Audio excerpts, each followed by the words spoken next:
You are live. Thank you. Good morning. Today is Tuesday, February 27th, 2024. It's the last segment of Senate Natural Resources and Energy. We are having a brief meeting with our friends and colleagues from around the state we've spent many years working on water quality issues. And this year we're coming at it from a completely different side. We've been talking about flooding since almost the first day of session. And we haven't had you folks in, so I know it's a brief visit, but if you could, the floor is yours to present whatever you would like. Happy to hear from you. And if you have any asks of us, don't be shy while you're here. So I'm gonna put up a presentation. Fix that is. Am I able to share my screen? It looks like I'm being Well, I don't know your name. I'm sorry, I don't know who you are. So in order to give you privileges, you have to accept the Zoom link. Did you accept the Zoom link? I was forwarded the Zoom link. Okay. I sent it. Anyway, You can't share your screen unless you accept the Zoom link.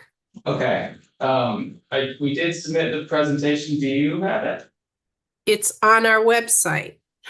Okay. If one of your colleagues wants to take over the presentation, I can give the two people I have are Cory and Sam. If they would like to share a screen, I can do that. So I am Sam. Oh. All right, Sam. Getting close. All right, Sam, you have the right now to share your screen. Awesome. Thank you so much.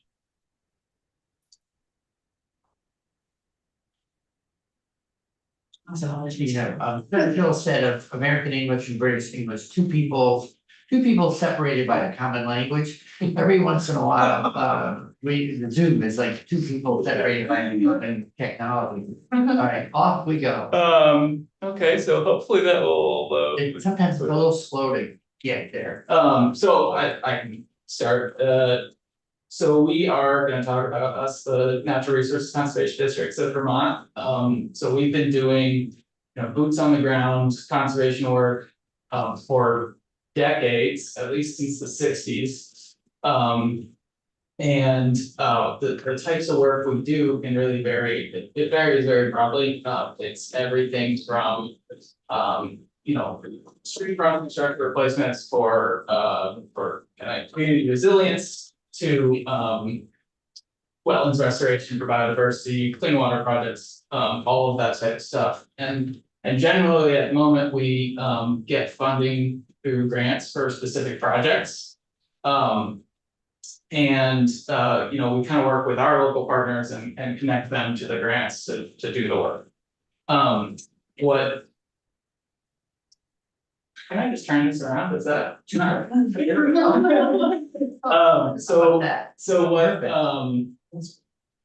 recently we've been asking for additional funds because we've found that our capacity to meet the needs that we're seeing in our communities is not meeting.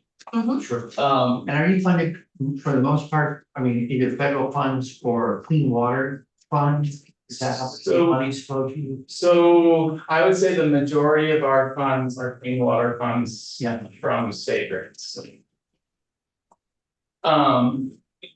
So we cover the entire state of I guess we're one behind. Oh, okay, well we're gonna stick with this one. So there are 3,000 conservation districts in the US and there are 14 of us here in Vermont. And we cover the entire state, as you can see. And we really believe that our community connections, because we're each individually within our community, is one of the things that really helps us balance the community needs and environmental needs in our work. So this is a really complicated flow chart, and we did submit it, so you will be able to go back and look at it later. So don't get too bogged down in details. Basically, what it's showing is, so the funding comes, from the legislature to the Agency of Agriculture, then to the Natural Resources Conservation Council, to us, and then we use that funding to do projects for individuals and municipalities and our stakeholders. And so we're really that like connection to the local people. And one way that was really highlighted to me recently, was in the the A&R annual report for fiscal year 2023, showed the number of people reached by clean water outreach, and conservation districts as a whole accounted for the majority of individuals across the state reached in total. You also, do you have volunteers that work with you as well? We do, it varies, district by district, but, we, often it's for a single project but yes, we have kind of volunteers. Excuse me, so are you, effectively governmental or quasi? I'm gonna get there, Okay. But- Hold on. the simple answer is yes, but, Cool. it's the fifth slide. Okay. So.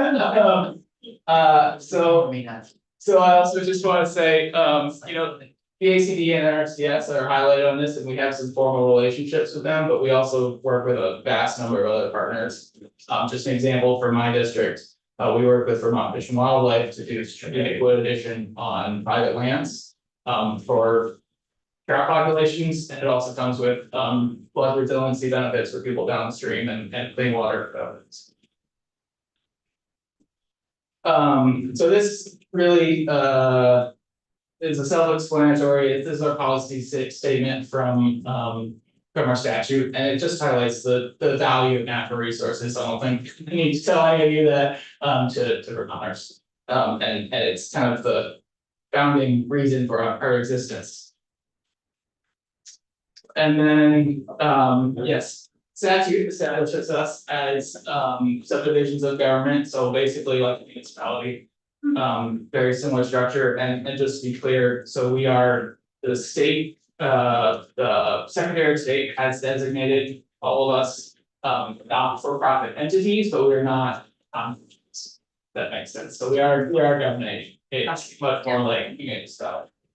So we're governed by elected boards from our districts, and that's one of the reasons that we really see ourselves as, locally driven and, we meet the needs of our local communities.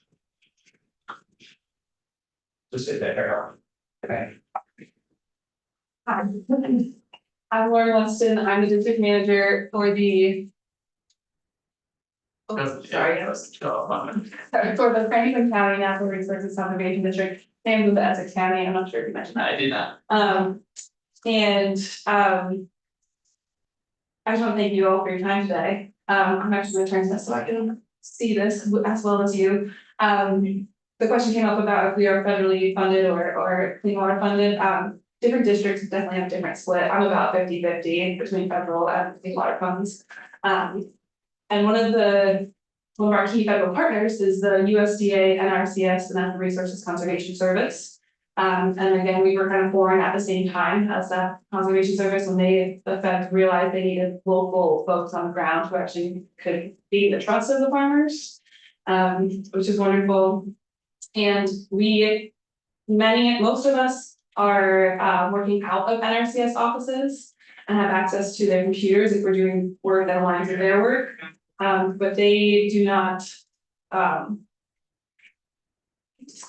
they do not fund any of our staff time or anything like that. There's no money exchanged. So I just wanted to share that. But we are able to leverage federal funds for folks on the ground because of that relationship, which is a unique relationship compared to a regular watershed group or a regional planning commission.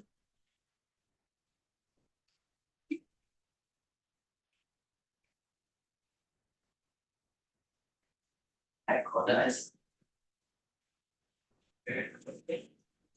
I'm not trying to reach there. We'll watch. Yeah, beautiful. Here. We work in a lot of different areas. We're highlighting 4 here: natural resources, conservation and restoration, stormwater remediation, education and outreach on all of those topics, and also agriculture. I did want to give a little highlight of some of the natural resources work that I do in Franklin County. We have Lake Carmine in Franklin County, which is the only designated state Crisis. yeah, Lake crisis.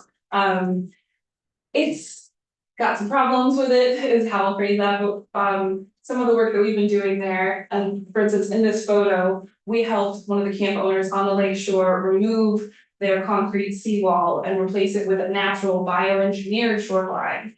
And so we were able to help them with that, which should help reduce erosion from that shoreline into the lake.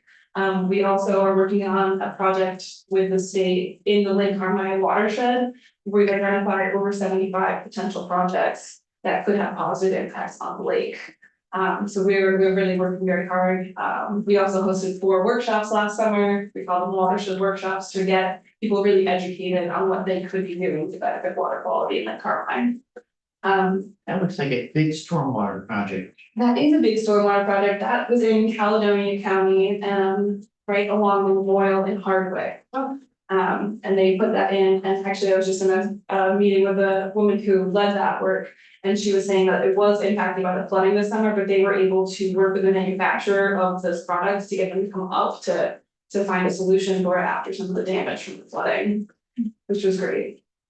And then we also do education and outreach that can look a million different ways, on a million different topics, but we're really the on the ground community engagement folks out there in different areas. And then we also work with farmers to try to help them voluntarily improve what they're doing on the landscape as well. This is a very wordy slide. I'm actually not going to say any of the words on it. One of the things that we do involves tactical basin planning. We're actually one of 3 entities that are required to be consulted throughout the tactical basin planning process, in addition to the regional planning commissions and watershed groups. Conservation districts are required to be involved, and we're often the people on the ground actually gathering the data and gathering the input from the community. Each time those plans are updated, and I know that those plans are going to include more about flood plains and coming years, which is very exciting. And then this is just a very nice picture that talks about some of our program areas. We work in water quality, soil health, climate resilience, and economic viability. And we work truly with anyone and everyone who wants to work on those topics. And we work through every step of that process, from assessing, hiring engineers, getting more stakeholders involved, finding funding. We really are the boots on the ground getting things done. Does that include from time to time municipalities? It does include municipalities as well, yes. So we're here today with our ask. We are requesting $3 million for fiscal year 25. What's your current budget? Our current budget, as written in the recommended fiscal year 25 budget, is $500,000, which is actually a reduction from last year of $112,000. Okay, so you're currently at 112. We're Government recommend is down to 50, and you're hoping to go to 3. We're currently at 500,000 they recommended, and we would like to go to 3 million. Last year we were at 612. Oh, 612. Yes. Thank you. Sorry about that. I think Cory's gonna speak a little bit more to that as well. I will click the slides for you, Cory, but you can go ahead. Thanks, Lauren. Hello, everyone. I'm Cory Ross. I'm the district manager for the Windham County Natural Resources Conservation District, based in Brattleboro, but serving all of Windham County. Thanks for the time to speak with you today. So yeah, Lauren kind of got into this just a little bit already, but last year the legislature increased our funding by $250,000, bringing us to a total appropriation to the Natural Resources Conservation Council of $612,000. And that resulted in a core funding to each Vermont district of $35,500. Unfortunately, as you've heard, the Agency of Ag has reduced our base budget in FY25's proposed budget by $112,000 for a recommended budget of $500,000. And you can go to the next slide, Lauren. Cool. So we are, as Lauren said, we're requesting a base budget of $3 million to support administrative and operational costs at all 14 districts. The increased funding we've received so far has enabled districts to do many things, including improve pay and benefits for staff, invest in better bookkeeping, financial and grant management systems, hire additional staff to help meet our statutory responsibilities, For us in Windham County, we've used the increased funding to take on an increased role in combating the spread of invasive species. We've done this through expanded public access greeter programs at water bodies, water chestnut survey and removal work in the Connecticut River, as well as workshops for land stewards on preventing and combating the spread of invasive plant species.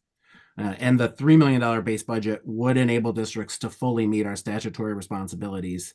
For us in Windham, this would enable us to offer competitive pay and benefits, which would reduce staff attrition, as well as enable more direct outreach to non-agricultural landowners aimed at protecting water quality and building flood resilience, which is obviously a very pertinent topic right now in Vermont. Adequate base funding would also enable us to take on a much more robust community engagement role, including things like offering childcare at district events so that we could ensure equitable access to district programming. Next slide, Lauren. So this language here basically is from our statute, and it shows that it was the original intent of the legislature to fund NRCDs for their work. Conservation districts exist in every U.S. state and territory. Everyone lives in a conservation district, and many of them have dedicated funding streams, and that's something that we currently lack in Vermont. Next slide. So due to this lack of dedicated funding, Vermont's districts have relied on a piecemeal approach of private, state, and federal grants. And while grant funding can often fund specific projects, it generally fails to support the development of organizational capacity and the longer-term predictability that's needed for an organization to grow and thrive. District staff are overextended. They manage far too many grants. It reduces our flexibility to meet local needs in a timely manner. And it also results in burnout and high staff turnover. And as you can imagine, when you lose staff frequently, it really undercuts your organizational capacity. So this is why we feel strongly that this core funding is desperately needed to see the district realize their statutory responsibilities. And then last slide. We thank you so much for your time today and the opportunity to speak with you, and we'd be happy to answer any questions you have.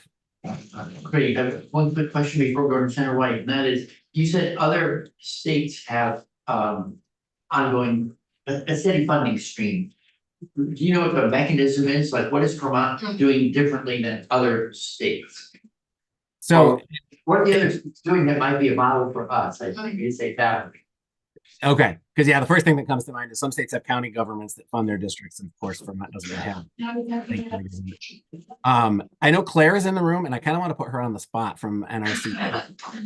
I'm happy to jump in for this question. I'm Claire Ireland. I live in Waitsfield, and I'm here as the Director of Operations for the Vermont Association of Conservation Districts, and I currently serve as the Administrator of the State Natural Resources Conservation Council. So yes, other states have a variety of models. Sometimes, as Cory said, there's some kind of appropriation or budget line item in the county budget. In other cases, there is a percentage of a tax revenue at the state level. So for example, here in Vermont, the RPCs and HCB get a percentage of the property sales tax. That is a similar model that's used in other states for conservation districts. States like Missouri have a sales tax that specifically goes to conservation districts. Other states might have more specific taxes, like I think Montana just innovated a cannabis tax that goes to their conservation districts. Other states have funds that they've set up at the state level that are specifically for district operations, and still other states have different models such as sales of license plates that fund conservation districts. So it's really a wide variety of models, but I would say most states have some identified source of funding, whereas we're here talking to you today about the general fund.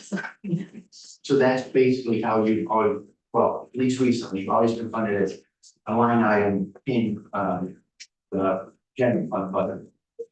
Yes, for as long as I'm aware of, we've had this line item that exists within the Agency of Agriculture's budget. And it's a line item that comes to state council, and then we as council then appropriate money to the districts.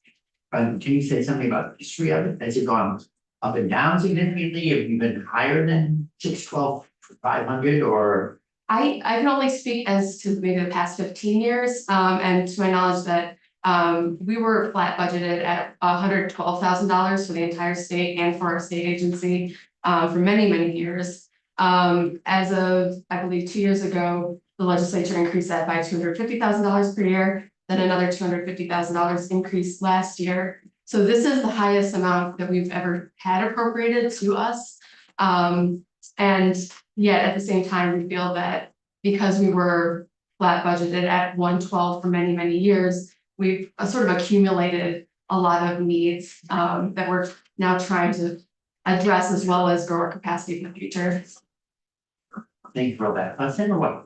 Thank you, Chair Bright. Why was it decreased So I in would, the most recent administrative? sure, I would, I'd really point to the Agency of Agriculture to answer that question. From my understanding, they are facing a lot of pressure, as everybody is, under the governor's budget, to make certain cuts. And, we've been assured by the Agency of Agriculture that they have our full support. But I think they were just looking to trim wherever they could. I really can't say more to that. Okay, so you didn't have like a meeting with them or anything, and they said, we want you to do certain things, or we feel that you haven't met certain metrics, there's nothing like that going on. We meet Or with that them. they looked at your staffing numbers, said Right. there's nothing like metric space that you were given to explain the decrease, other than tight year. Yeah, so we meet with them every year to discuss our budget, and at our last meeting, there were no specifics like that. It was really just a sort of a general sense that it's a tight budget year. Okay, did you previously get that additional funding because it was a pass-through federal funds? Were there federal monies that were being used that are now no longer available? I would again maybe I would point to the Agency of Agriculture. I'm not really sure how they construct their budget or how the legislature funded that line item. Okay, but it wasn't a reason that they gave you, like there wasn't a federal grant that has gone away or anything that would, okay. No, not to my No, knowledge. and those funds were termed as ongoing funds, not one-time funds. So we expected that we would be able to plan on them. Okay, so you were under the impression that this was ongoing, not one-time money. Now your ongoing money is gone. Have they given you an understanding of that 500,000? Do you believe that would be ongoing? Or now? We would hope that it would be ongoing. That's our intention. We want this funding to be ongoing so that we can plan on it for the future year over year. A lot of what we use this money for is staffing, and it's really difficult to, continue to maintain or grow our staffing without that reliability. So that was our understanding. And again, any specifics I would really point to the agency. Okay, thank you. Okay, well, thank you. I know thank you committee for staying a little over. Sorry that we had a little hiccup in terms of scheduling. Thanks so much for coming in, sharing what you're up to. I really appreciate the fact that we're in the building and you're out in the field making things happen. So thank you so much for your work. I always hear good things about the people who work here. So Wonderful. thank you again. Thank you so much. We'll talk to the Agency of Agriculture and learn some more on the budget. Yes. Okay, Thank you. Thank you so much for your time. thank you.